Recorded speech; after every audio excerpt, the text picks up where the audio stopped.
Bonjour à tous. Donc, je vous avais promis de vous refaire un bilan un petit peu plus détaillé sur certains points. Donc, je le fais. Ce bilan, ça va être un bilan du mois de mars, à la veille de la journée de la femme qui aura lieu demain. Ça me semblait important d'être en pleine franchise et en pleine réalité effective de mes engagements, de mes défaillances, de mes réussites et de la poursuite ou non de ces engagements. Donc je vais revenir déjà sur comment j'ai conduit l'ensemble de ces actions donc depuis le départ. J'ai effectué des actions administratives, des actions de communication et des soutiens au projet. Alors, qui étaient visés? Les institutions, les musiciens et les musiciennes, bien sûr, les producteurs, les mécènes et les associations. Pourquoi ai-je fait ça? Pour conduire des propositions d'action culturelle, pour un soutien à la culture en milieu rural, spécifiquement, et pour un soutien de projets forts de lutte contre les discriminations et les violences, et enfin, par simple altruisme et aide aux personnes en difficulté. Ça, c'est une réalité. Et donc, avec ce que je suis, comme je vous l'ai dit initialement, j'ai comme tout le monde des qualités et des défauts. Et peut-être que dans mon plus gros défaut, celui que je porte s'appelle le syndrome d'Asperger, qui effectivement ne m'aide pas dans ma capacité de communication, très souvent génère des quiproquos, voire des positionnements impulsifs qui relèvent tout simplement de sensations d'injustice qui me touchent profondément, voire de ma faiblesse émotionnelle tout simplement, de mes hyper-émotions qui peuvent effectivement avoir des conséquences tout simplement par un excès d'engagement et d'investissement sur ma santé psychique. Alors, j'ai envie de revenir déjà sur le point qui est un point clé, c'est qu'est-ce qui a été réalisé. On se dit, mais qu'a-t-elle réalisé depuis le début de façon effective? Bien écoutez, je baisse la musique un petit peu quand même. Qu'est-ce qui a été réalisé? Il y a eu déjà tous les suivis de déclaration des artistes engagés, donc qui a nécessité un suivi et une collaboration avec le cabinet d'experts comptables. Donc les 27 musiciens qui ont pu bénéficier de notre embauche ont donc eu leur déclaration, certes avec du retard, je le reconnais, et leur salaire, certes pour un seul qui reste à rémunérer avec du retard, mais 99% des musiciens ont été payés et 100% des musiciens ont été déclarés. Qu'est-ce que j'ai réalisé? J'ai réalisé une assemblée générale à la péniche Le Marcounet qui a nécessité une préparation. J'ai réalisé des bilans moraux, ce qui est nécessaire pour une association, puisque une association, par essence, est une association de loi de 1901. Elle relève donc des règles de gestion d'une association loi 1901 qui nécessite des bilans moraux. Qu'est-ce que c'est qu'un bilan moral? C'est expliqué au travers d'un dossier tous les engagements de l'association et le pourquoi du comment ces engagements. Ça a nécessité des bilans financiers. Alors évidemment, c'est très complexe parce que les bilans financiers, il y a toutes les lignes de dépenses, il y a les budgets réels qui doivent venir après les budgets prévisionnels sur les frais de fonctionnement de l'association, sur l'association en elle-même, sur toutes ses dépenses, et puis sur chaque projet. Chaque projet a ses budgets, chaque projet a un budget décliné. Donc forcément, plus il y a de projets, et plus il y a de budget à réaliser. Donc prévisionnel et réel en fin d'année. Qu'est-ce que ça a nécessité? La réalisation d'un site donc, que j'ai fait moi-même.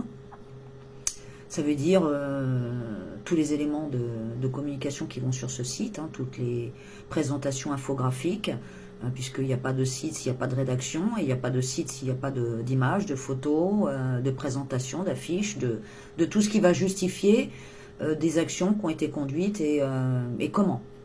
De nos parrains, des photos de tout le monde, du bureau, du conseil d'administration, de son rôle, de pourquoi est-ce qu'ils sont là, pourquoi on les a choisis, pourquoi eux et pas les autres, etc. C'est-à-dire toutes ces questions qu'on me pose ensuite en me disant oui, mais lui, il a été choisi, mais pourquoi pas moi? Et voilà, tout ce qui va relever de la transmission, c'est comme un bureau ambulant, et qui va vous permettre d'être dans une transparence totale, le plus possible, et donc d'accéder à l'ensemble du travail. Donc je vous invite encore une fois, plutôt que de critiquer, à aller sur le site et à aller jeter un œil sur l'ensemble de ce travail, ou alors ce qui prouvera votre intérêt effectivement pour l'association réellement, puisque on commence déjà par savoir qu'est-ce que les gens ont fait, comment est-ce qu'ils l'ont fait, qu'est-ce qu'ils ont présenté, qu'est-ce qu'ils proposent. Donc le meilleur moyen de le savoir, c'est d'aller sur le site et de regarder tout ce qui a été fait. Ensuite, donc ça a nécessité de l'infographie. Effectivement, il n'y a pas d'événement sans affiche, sans communication.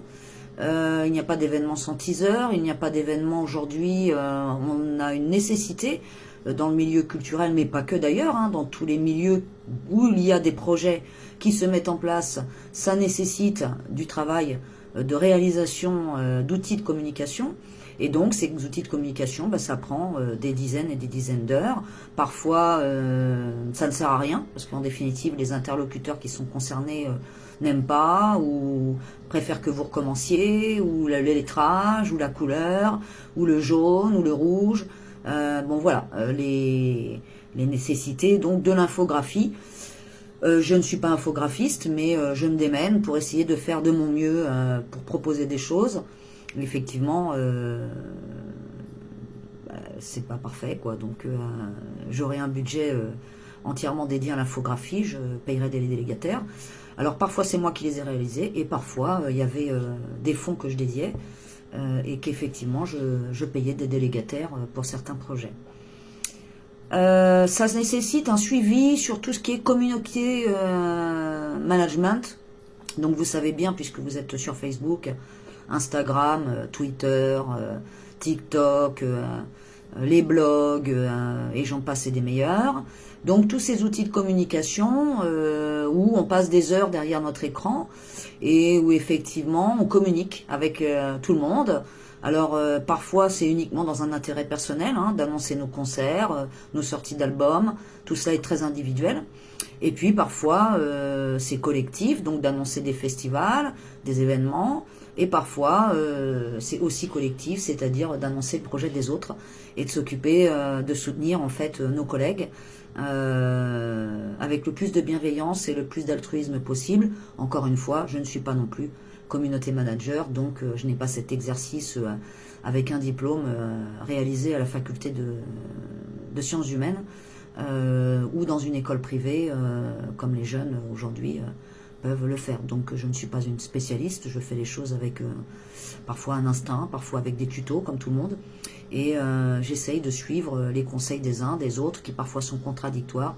Vous savez dans quel monde on vit, hein, donc chacun y apporte sa pierre, son observation, ses contestations, c'est t'aurais dû faire comme ci, et t'aurais dû faire comme ça, mais pourquoi est-ce que t'as pas fait comme ci, et pourquoi est-ce que t'as pas fait comme ça. Ça, c'est concret, c'est réel, c'est ce que je vis tous les jours. Ensuite, les suivis de mail. Bien sûr, s'il y a des suivis, c'est qu'il y a la rédaction de mail. Donc, la sollicitation de tous les organismes pour les financements. Hein, une fois qu'on a fait les budgets et qu'on a fait les plans, il faut solliciter tous les organismes. Alors, les organismes, c'est les institutions publiques, ce sont les mécènes, les fondations, les grosses associations, ce sont les mécènes privés, les petits, hein, à qui il faut faire des transmissions, ce sont les sponsors, et puis ce sont les particuliers. Ensuite, le débriefing des projets, donc le plan financier annuel, bien sûr, qui doit être présenté, qui est un plan donc prévisionnel, qui se réajuste selon les projets, encore une fois, mois par mois. Donc on refait des budgets tous les mois en fonction de ce qui a été dépensé, de ce qui est rentré, de ce qui finalement sont des dépenses imprévues, de tout ce qui est de l'ordre de l'imprévisible et donc de l'improvisation, qui n'est pas d'improvisation puisque à chaque fois il faut réajuster. Donc tous les jours on réajuste, tous les mois, toutes les semaines, selon l'institution qui me demande le réajustement, ou selon le particulier, ou selon le musicien, ou selon le projet. Ensuite, donc les débriefings téléphone. Donc ça, c'est un temps passé téléphoniquement pour contacter les uns et les autres, expliquer, comment dire, convaincre, plaider les causes des projets et de l'action générale de l'association. Ensuite, les rendez-vous effectifs, où il faut donc se déplacer, être présent sur le rendez-vous, puis à l'issue du rendez-vous, bien sûr, faire un résumé de ce rendez-vous et renvoyer ce résumé de rendez-vous à la personne rencontrée lors de ce rendez-vous. Ensuite, il y a la rédaction des projets, tout simplement. Passer tout ce temps, effectivement, à essayer de mettre en valeur les projets qui sont défendus le plus possible, avec le plus de conviction possible, avec le plus d'investissement possible, en étant au plus près de la réalité, de ce que vivent et de ce que projettent les gens que l'on soutient. Ensuite, il y a la réaction, donc ça, il y a la coordination des bénévoles. Donc effectivement, une association, il y a un bureau, il y a un conseil d'administration, et donc il faut rentrer en contact avec tout le monde pour essayer de ressolliciter les gens, disant excuse-moi, mais est-ce qu'éventuellement tu pourrais participer, m'aider, créer un réseau, soutenir, contacter une salle de spectacle, voilà, coordonner les actions des bénévoles, si action il y a bien sûr. Faire ensuite, sur les projets qui ont été choisis par l'association, le suivi des travaux, puisqu'il y a un local à vocation culturelle, il y a des travaux à y faire, donc il faut faire le suivi de ces travaux. Alors c'est le suivi, encore une fois, administratif, et puis le suivi sur place avec les sociétés en fait qui viennent réaliser ces travaux pour que tout soit bien dans les normes, que tout soit bien conforme aux demandes exigées par les organismes financeurs. Ensuite, il y a l'investissement personnel, c'est-à-dire le financement.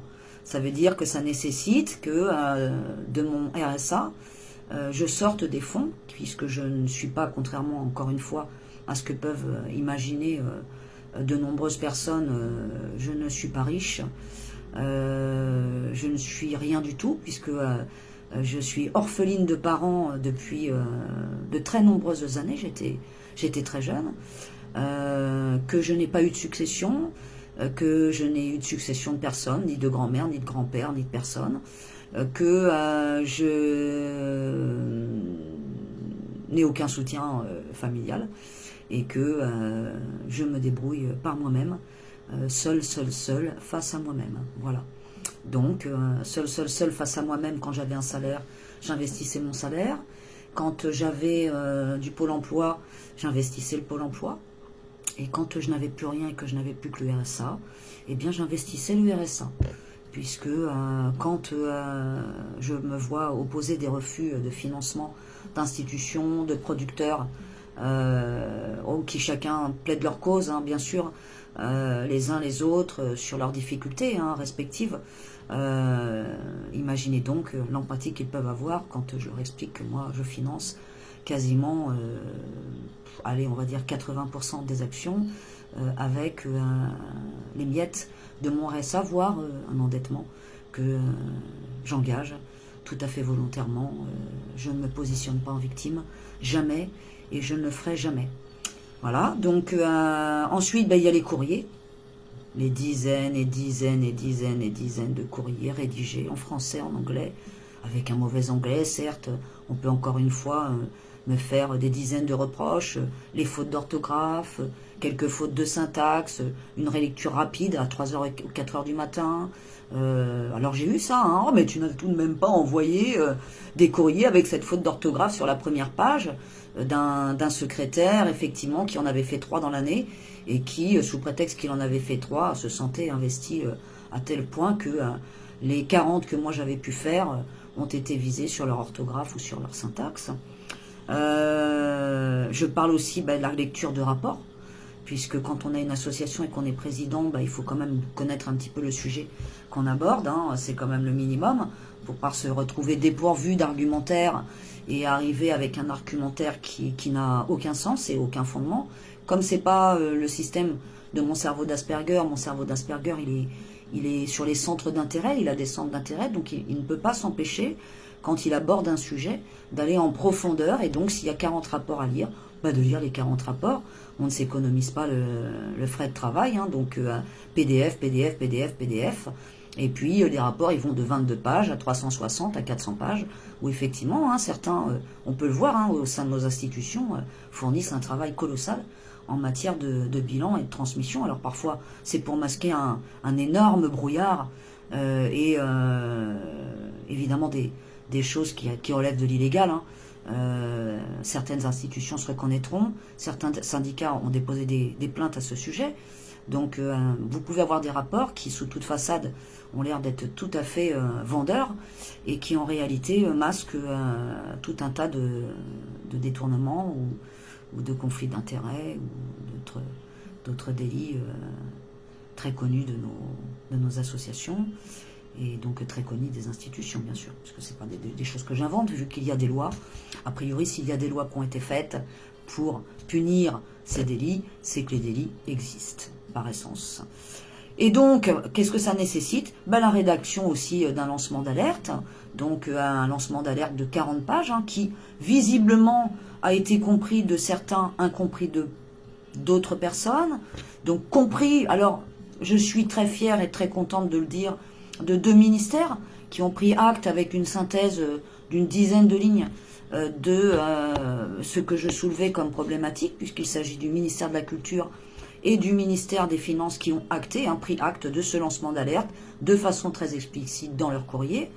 L'UNESCO a pris acte de ce lancement d'alerte de façon très explicite, puisqu'ils m'ont même souligné qu'ils avaient eux-mêmes sollicité les gouvernements, alors les gouvernements, puisque l'UNESCO sollicite les gouvernements internationaux, mais le gouvernement français de revoir complètement sa politique sur le statut de l'artiste et sur les fonds destinés à la création. Visiblement, nos gouvernements respectifs, hein, consécutifs, puisque c'est des lancements d'alerte de l'UNESCO qui ont été effectués sur plusieurs années, ont été d'une certaine partie entendus, mais concernant moi, mon observation sur le pilotage des fonds et les fonds dédiés à cette cause, il semblerait qu'effectivement la surveillance ne soit pas suffisamment accrue et que on préfère financer dans certaines régions le patrimoine et la rénovation des églises plus que l'investissement dans la création et le soutien aux artistes en tant que tels. Voilà. Et puis un dernier lancement d'alerte qui concerne les contrebassistes, où là ça a nécessité un simple courrier adressé au ministère et donc le suivi avec la SNCF et les négociations qui vont s'en suivre. Pourquoi je fais ce bilan? Je le fais parce que l'an dernier, certains ne sont pas sans ignorer que ce combat que je décidais d'engager très volontairement, soutenu par certains musiciens de jazz français renommés et très engagés eux-mêmes, hein, puisque certains sont engagés dans cette musique qui est le jazz et les musiciens de jazz depuis de très très très nombreuses années, hein, voire toute leur carrière. Et donc, ce combat a conduit à ce qu'à un moment donné, effectivement, en tant que Asperger, je ne vois pas de limite dans mon implication et dans mon investissement. Ça fait partie de mon syndrome. Alors, j'en suis désolée pour moi-même. Je vais commencer par moi. Pourquoi? Parce que je ne vois pas que je ne mange plus, je ne vois pas que je ne dors plus, je ne vois pas que je suis envahi émotionnellement, je ne vois pas que je m'use la santé. Et que à un moment donné, mon cerveau se met en conscience, et quand il est en conscience, c'est trop tard. Et là, c'est à ce moment-là que je chute, comme tous les gens qui font des burn-out et qui s'écroulent. Je ne suis pas la seule. Les hôpitaux en sont malheureusement de plus en plus remplis, et à tout niveau, que ce soit dans les grosses sociétés libérales, hein, vous n'êtes pas sans savoir les masses de suicides chez Orange fut un temps, ou les harcèlements dans les grosses sociétés. Je pourrais vous faire la liste, mais ça n'aurait pas d'intérêt puisque ce sont des problématiques sociétales dont tout le monde a connaissance, mais qui relèvent finalement d'une problématique sociétale. Derrière ça se cache parfois du harcèlement, c'est-à-dire que vous devez avoir des interlocuteurs qui sont des interlocuteurs publics pour l'essentiel, hein, puisque ma politique s'engage sur le champ de la politique publique, territoriale, nationale. Et donc, ces interlocuteurs sont ou bien des élus, donc des responsables politiques, ou bien des directeurs ou des directrices. Et donc là commence la spirale oh, je suis désolé, vos dossiers sont tombés dans mes spams, mais je vous promets que votre dossier sera étudié à la prochaine commission et on vous repousse pour diverses raisons multiples. Alors, la première fois, c'est les documents qui sont tombés dans les spams. La deuxième fois, c'est la chargée de mission qui a mis les courriers dans la poubelle. La troisième fois, c'est que le dossier est trop rédigé. La quatrième, c'est qu'il ne l'est pas assez. La cinquième, c'est que le budget prévisionnel n'est plus à jour. La sixième, c'est que nous avons le droit de conduire ou non une politique territoriale comme bon nous semble. Et la subvention n'est pas indue, chère madame. La sixième, alors là, j'ai carrément eu le droit, je tairai les noms, puisque ça n'a aucun intérêt, à une page A4 de propos misogynes réels et concrets. J'ai eu le droit à tout, depuis le début de cet engagement. Et évidemment, tous les mails que je reçois, tous les courriers, les argumentaires complètement bidons qui consistent à me faire écrire par des responsables du patrimoine de la DRAC alors que je relève des musiques actuelles, par exemple, ou des musiques actuelles de la DRAC qui me répondent que, alors même que leur référentiel explique de façon très claire comment est-ce qu'ils interviennent financièrement dans le cadre du conseil, ce qui est valable pour toutes les institutions, et qu'on vous dit lisez les référentiels, bah oui, je sais lire, madame, je sais surligner des documents, puisque il semblerait que certaines institutions et certains directeurs comprennent, et que d'autres jouent la carte du vous êtes bête, madame, vous n'avez pas compris ce qu'il y a d'écrit. Donc, voilà, ça relève du harcèlement, c'est-à-dire que quand vous recevez ce type de tout simplement de dénigrement de votre travail, eh bien effectivement, à un moment donné, vous finissez par perdre confiance en vous et donc avoir des doutes en fait, tout simplement, sur ce que vous avez concrètement fait, puisque vous êtes en surcharge de travail, en masse immense de travail, et que vous ne savez plus où vous en êtes. C'est le principe du burn-out. Donc là, tout s'écroule, et vous doutez de tout ce que vous avez fait, de tout ce que vous avez rédigé, de tout ce que vous avez engagé, de tout ce que vous êtes, de toutes vos compétences, de tous vos possibles, et vous mettez dans une poubelle toute votre foi à croire que quelque chose est possible. Donc voilà, ça c'est tous les engagements, j'ai envie de dire, d'ordre généraux.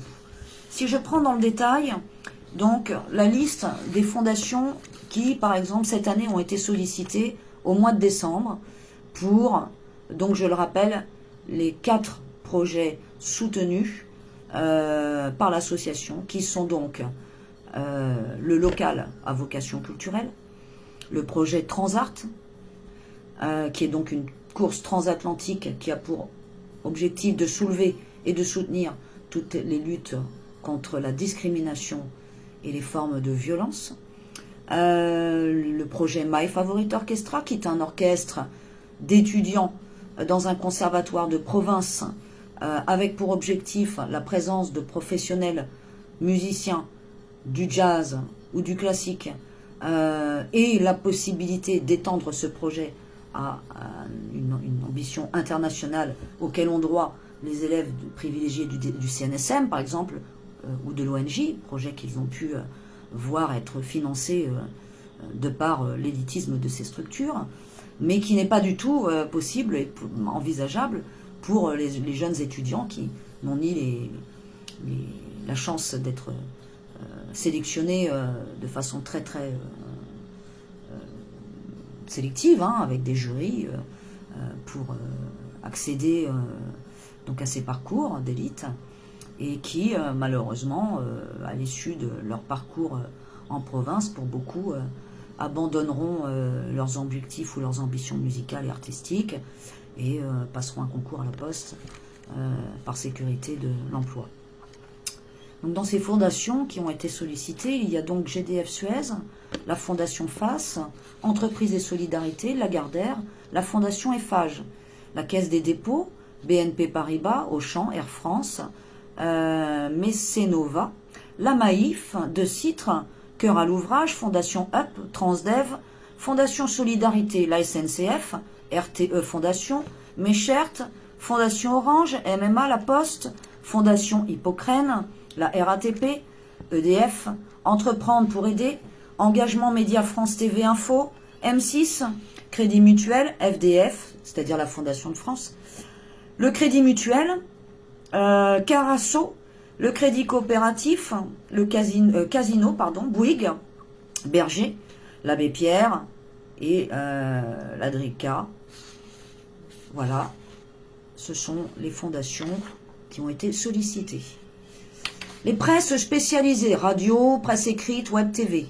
Alors évidemment, il y a des presses, on va dire, qui sont de l'ordre de la musique, et il y a des presses qui sont de l'ordre, là en l'occurrence, sur le projet Transart, qui sont des presses dites spécialisées. Donc Couleur Jazz, Jazzbox International, France Musique, France Info, Gras TV, Mer et Océan, Chasse-Marée, Course au large, Bateau Magazine, Mer et Marine, Rédaction Actu Nautique, Voile et Voilier, et le navigateur Monsieur Jourdain, avec la société Kairos Jourdain. Les réseaux sollicités, Focus Jazz Normandie, le Herman, qui est donc le réseau Musiques Actuelles de Normandie, le Phare, réseau Musiques Actuelles de Normandie, Audia, réseau Musiques Actuelles de Normandie, Jazz European Network, et donc le dernier, je ne l'ai pas devant les yeux car j'ai un surligneur trop fort, qui est donc, oui, Laurie Daypeace de Women in Jazz. Ensuite, les sponsors. Donc là, en l'occurrence, je reviens sur les projets qui sont soutenus. West Marine, EDS Energy Dream System, sponsoring.fr, Cito, Gulf Harbor Marina, Gulf Coast, Venice Community, American Airlines, et je passe toutes les marinas sollicitées, ou bien par Messenger, ou bien par mail. Tout ça, c'est ou Messenger, mail, téléphone, ou bien même les trois. Voilà. Ensuite, donc les mécénats numéro 2, qui sont les individuels. Je ne vais pas rentrer dans la liste parce que forcément, il y en a trop, qui relèvent à peu près de 300 communications environ via Messenger. Donc tout le monde l'a bien reçu. Et de ces mécènes, il en ressort à peu près sur 300 sollicitations. Il ressort sur l'année 4 adhésions et il ressort 6 mécénats soutenus directement, voilà, d'individuels. Ensuite, les institutions. Donc on a le ministère de la Culture, le ministère de l'Économie et des Finances, le secrétariat d'État aux associations, le conseil régional, le conseil départemental, la municipalité de Rive-en-Seine, qui est donc mon siège, la municipalité de Triel-sur-Seine, qui était donc la municipalité d'accueil du festival de Triel-sur-Seine, la communauté de communes Caussène-Aglo, le département du 78, le président des petites villes de France, le président des maires de France, notre député de secteur Gérard Le Seul, l'UNESCO, Winton Marsalis, la Spédidam, la DAMI, la SACEM, le CNM, et les députés de la commission culture et les chefs de groupe politiques de l'Assemblée nationale. Ensuite, les productions privées, Cyborg Productions, Oasis Productions et Scène Libre. Ensuite, les associations Rêve encore, Femmes solidaires et Racine Carrée. Voilà. Les organismes de garantie et de crédit, l'association régionale, l'ADI, l'IFCIC, qui est un organisme de garantie et de prêt rattaché au ministère de la Culture, le Crédit Agricole, le Crédit Mutuel et l'association OVM, qui est une association pour les vieux musiciens.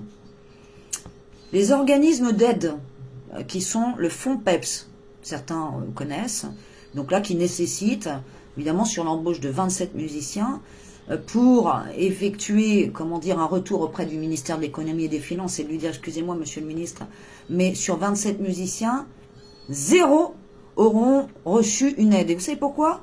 Parce que pour pouvoir être aidé, il faut avoir au minimum un mois d'embauche. C'est bien connu qu'un intermittent du spectacle est embauché pour un mois. C'est quelque chose qui fait partie de notre habitude, de nous, les petites associations. Hein, les gros producteurs savent de quoi il en est, puisque pour être embauché un mois, il faut avoir une tournée. Donc, en effet, ces aides ne s'adressent pas du tout aux petites structures, mais pour pouvoir le démontrer, il faut les faire. C'est ce que j'ai fait. Ensuite, il faut avoir la conscience que derrière tout ça, il y a le lien humain, c'est-à-dire la relation qu'on a avec les uns et les autres, qui relève de l'humain, avec parfois des échanges cordiaux, parfois du mensonge, parfois des promesses non tenues, parfois de la violence verbale, des menaces par Messenger, des menaces par mail, des menaces par SMS, des insultes, et tout ça sur les épaules d'une présidente qui porte depuis le début l'ensemble de ses actions. Je l'ai fait avec un engagement qui est le mien et qui est un engagement fort, humain, parce qu'une Asperger ne peut pas tricher, ne peut pas mentir, ne peut pas manipuler, ne peut pas se détourner de ses responsabilités.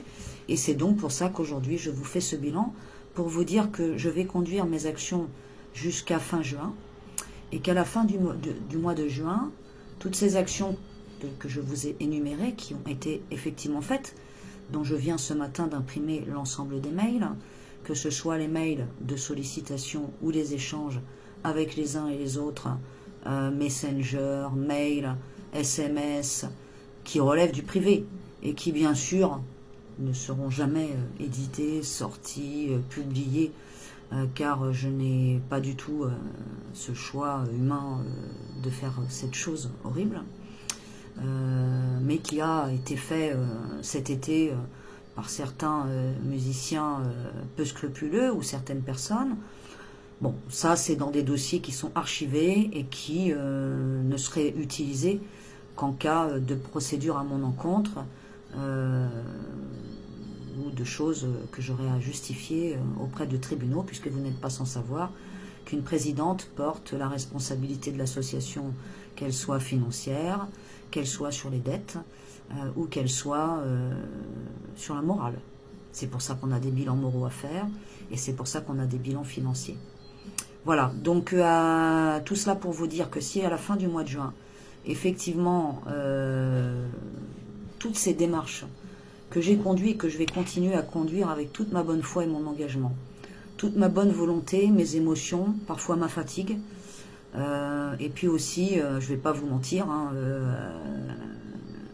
quand on fait tout ça et qu'on se confronte à une forme d'injustice qui est celle des retours violents, eh bien, on est très très perturbé émotionnellement quand on a un Asperger. Donc on ne se cache pas derrière un syndrome. C'est ce syndrome que j'ai caché pendant 50 ans et qui m'a conduit à chuter l'été dernier. Je ne chuterai pas deux fois. Ma fatigue est effective, je vais rester vrai.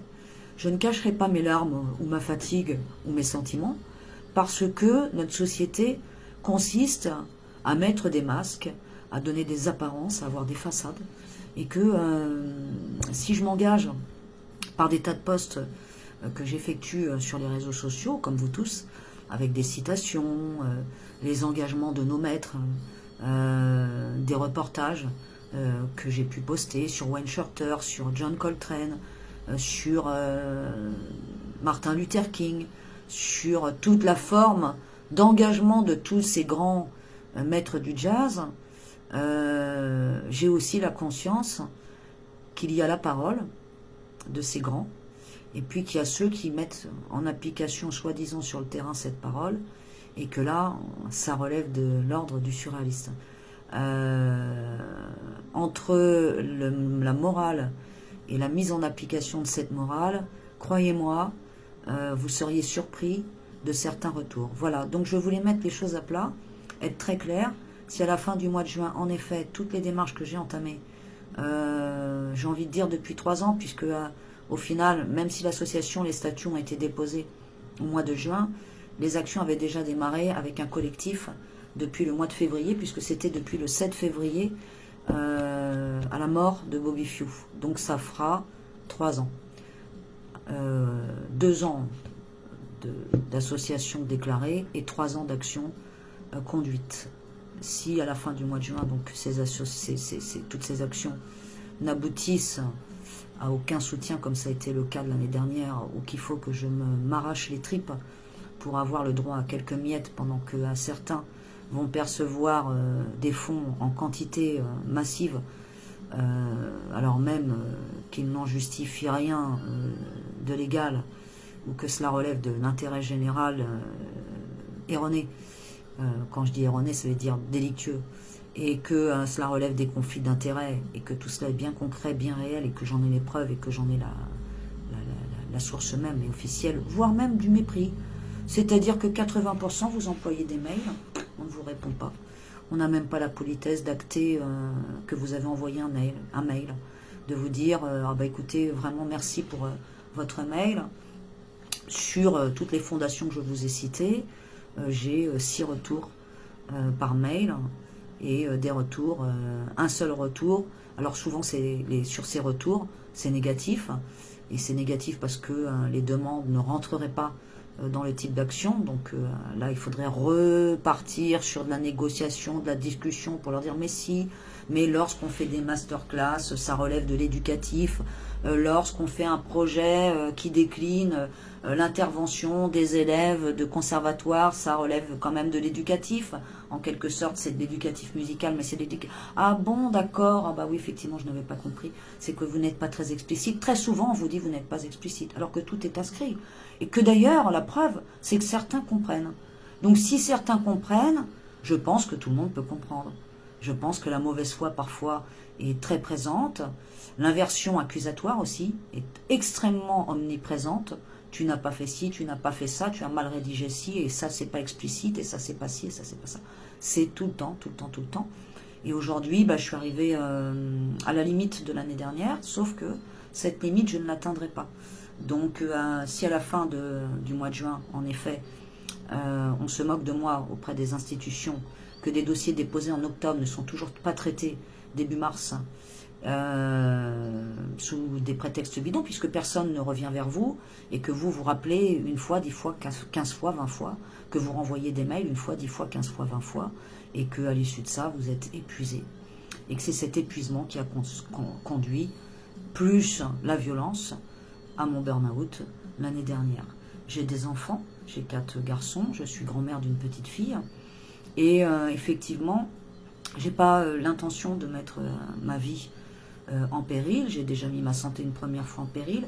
Là, je commence à être très très sérieusement attaquée, parce que ça veut dire que ça implique aussi que j'ai des nuits qui sont quand même très très courtes, que j'ai des difficultés à m'alimenter. Je ne mens pas, donc je vous dis la vérité telle qu'elle, et que une fois cette vidéo réalisée et mise en ligne, je vais m'empresser de téléphoner au centre régional de l'autisme pour leur demander et les supplier d'accélérer le processus pour que je puisse être répertorié à la MDPH comme certains chefs de com ont pu l'être, Asperger, ou certains scientifiques, ou d'autres qui sont passés par cette voie pour être protégés tout simplement d'une société qui ne vous prend pas en considération en tant qu'handicapé, puisque le syndrome d'Asperger est un handicap.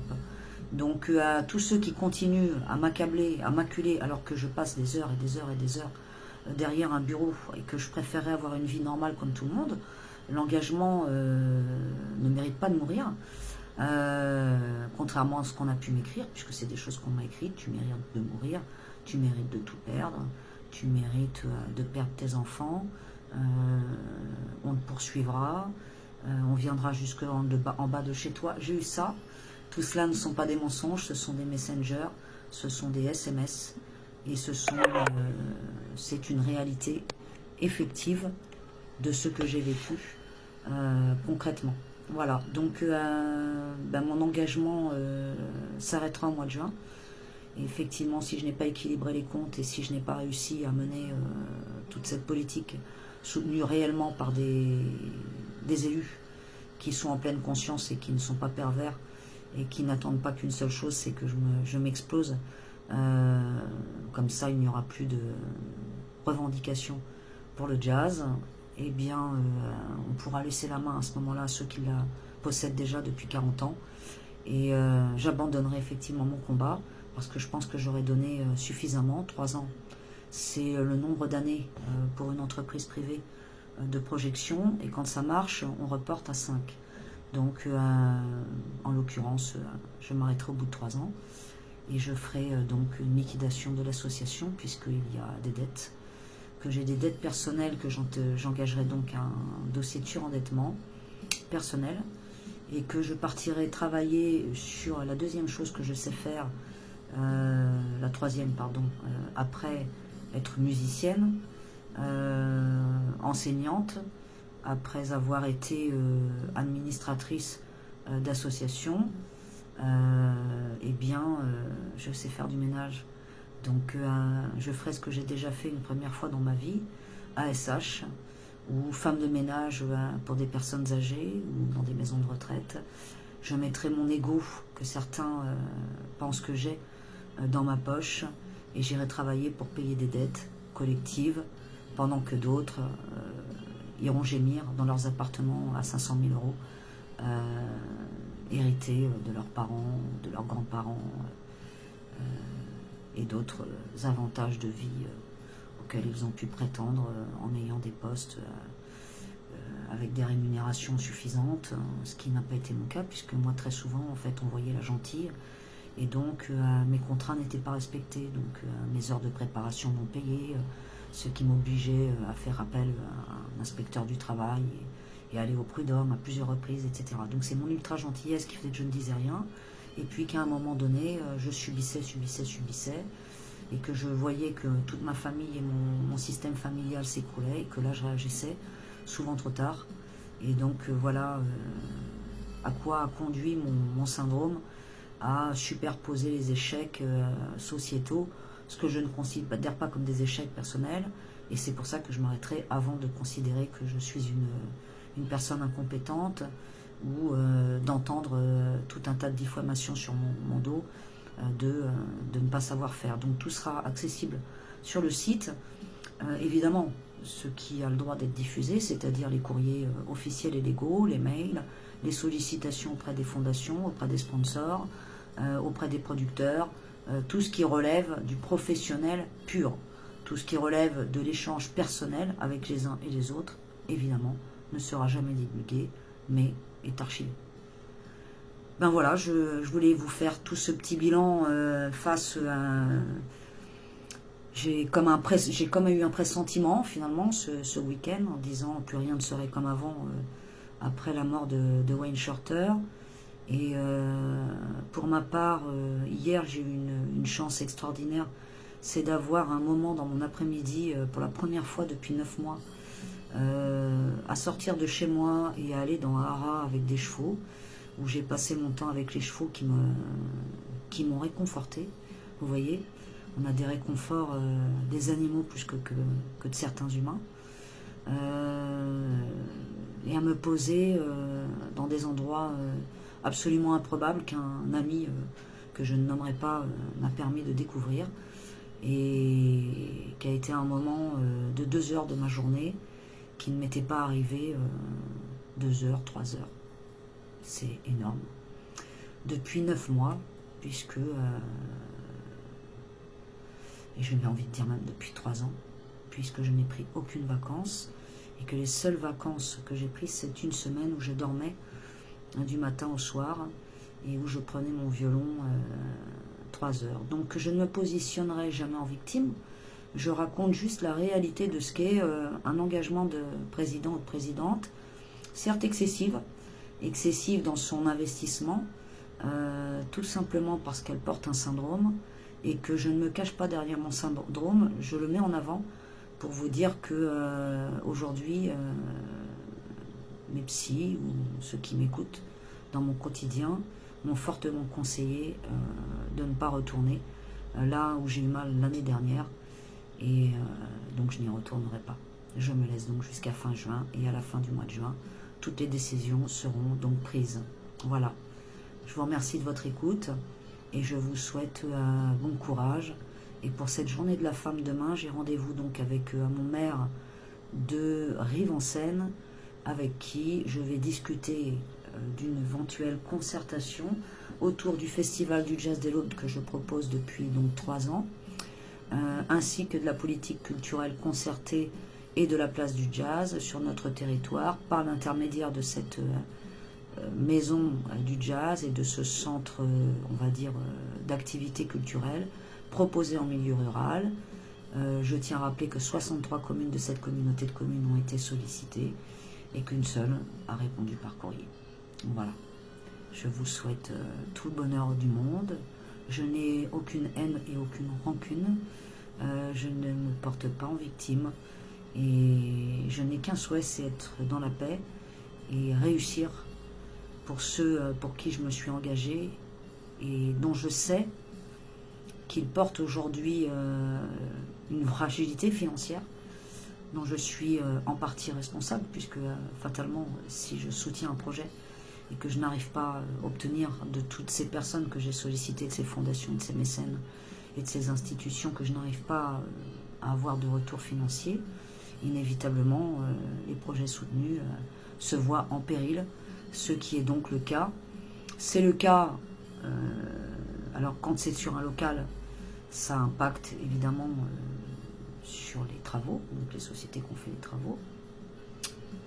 Quand c'est sur un projet humain tel que Transart, ça impacte sur le budget de Transart, donc effectivement, la réalité effective, c'est qu'aujourd'hui, il y a des besoins pour avancer sur ce projet, auquel je crois toujours très profondément, parce qu'il est humain, parce qu'il est beau, parce qu'il défend la nature, parce qu'il défend la force, parce qu'il défend le courage, parce qu'il défend la volonté de Jimmy Rogero, qui est une personne honnête et très profondément engagée, voilà, au risque de sa vie, je le rappelle, et que tout ça, c'est pour porter des valeurs sociétales qui sont des valeurs fortes.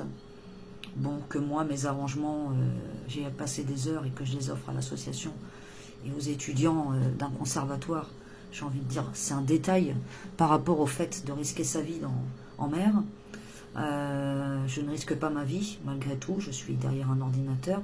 Le seul risque que j'ai, c'est de décompenser et à un moment donné de craquer, comme tous les gens qui font des burn-out, et qu'on ne jette pas la pierre à des gens en souffrance, d'avoir eu la faiblesse de dire oui à des employeurs harceleurs, ce qui en l'occurrence je considère être le cas, et je le répète. Voilà, donc je vous souhaite plein de bonnes choses, et donc pour cette journée de la femme, j'espère le respect d'une femme qui se sera démenée dans tout le possible et l'imaginable, et qui verra peut-être une écoute, une empathie réelle de cet engagement dans une société où malgré tout je suis confrontée à 99% d'hommes, et si peu ont été corrects vis-à-vis de moi, que en effet je me pose un certain nombre de questions quant aux responsables, directrices, femmes auxquelles j'ai été confrontée. Ce sont des administratrices, j'ai envie de dire, parfaitement basiques, qui n'ont pas tellement envie de voir une femme revendiquer, parler fort et envoyer des dossiers. Voilà. Donc, ça, c'est des constats. Merci à tous. Bonne fin de journée.